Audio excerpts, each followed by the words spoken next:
Welcome back into Occupy Democrats, and on a train wreck Trump Thursday, I'd like to give our president some actual credit. I'll be honest with you, he is without a doubt the greatest, two-faced, full of shite, hypocritical, lying con man in the history of the planet. You win that prize. You're not going to get the Nobel, but you can get that one, Donald, because in this breaking story, what he does versus what he says should be an actual encyclopedia of lies, because he came out after the elections on the 4th and, of course, said this about Mandani. If you want to see what congressional Democrats wish to do to America, just look at the result of yesterday's election in New York, where their party installed a communist as the mayor of the largest city in the nation. Which falls in line with what he promised at his inauguration. This. From this day forward, a new vision will govern our land. It's going to be only America first. America first. Every decision on trade, on taxes, on immigration, on foreign affairs will be made to benefit American workers and American families. But Donald cares more about money than anything else in the world, which is why when it comes to the Saudis and cash, he has the ability to twist himself into, yeah, it's okay, this. It could very well be that the Crown Prince had knowledge of this tragic event. Maybe he did, and maybe he didn't, it read.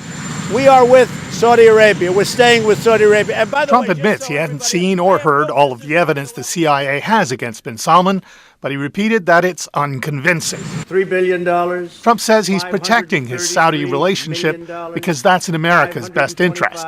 He says Saudi Arabia intends to invest billions of dollars in the U.S. And my favorite split screen of all time of Donald talking about what you should or shouldn't do when it comes to Middle East money, this. Saudi Arabia giving $25 million, Qatar, all of these countries. These are people that kill women and treat women horribly, and yet you take their money. Not a gift to me, it's a gift to the Department of Defense, and you should know better. Why don't you give back the money that you've taken from certain countries that treat certain groups of people so horribly? You should be embarrassed asking that question.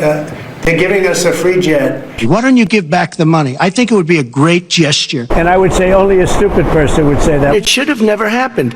And I think you owe an explanation to the American people. We're giving to everybody else. Why wouldn't I accept the gift? If I ever said that, that's quid pro quo.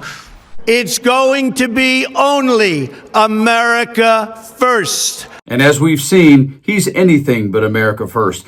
But in this breaking story, what's about to happen in D.C. at the White House certainly explains all the gold and the new ballroom. Because what Donald Trump is doing while Americans actually starve, oh yeah, he's going to have his buddy from Saudi Arabia who's putting cash in both his kids and his pocket come over and have some cocktails.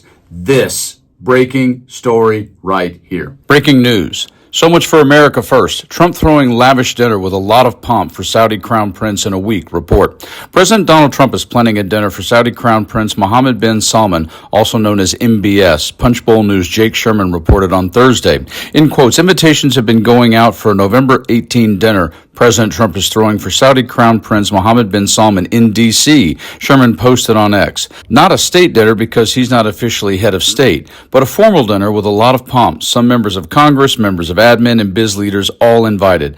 Trump has long sought to cultivate a strong relationship with the Saudi Crown Prince, who has postured himself as a moderate reformer of his country, but has been accused of human rights observers of suppression, dissent, and consolidating absolute power. That actually sounds like Trump. This issue came to head during Trump's first term when Washington Post reporter Jamal Khashoggi, a dissident critic of the regime, was reportedly unalived on the Saudi prince's orders at an embassy in Turkey.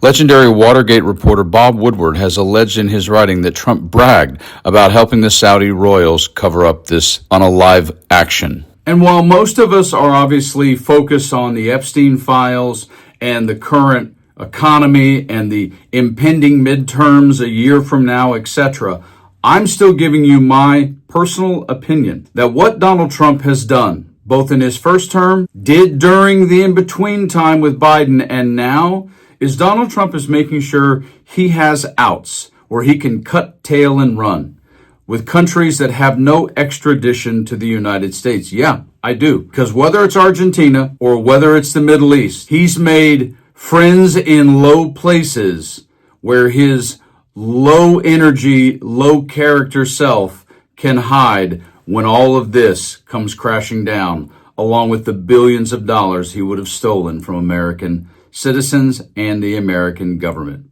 You guys like and share the video, subscribe to the channel, and stay frosty, man.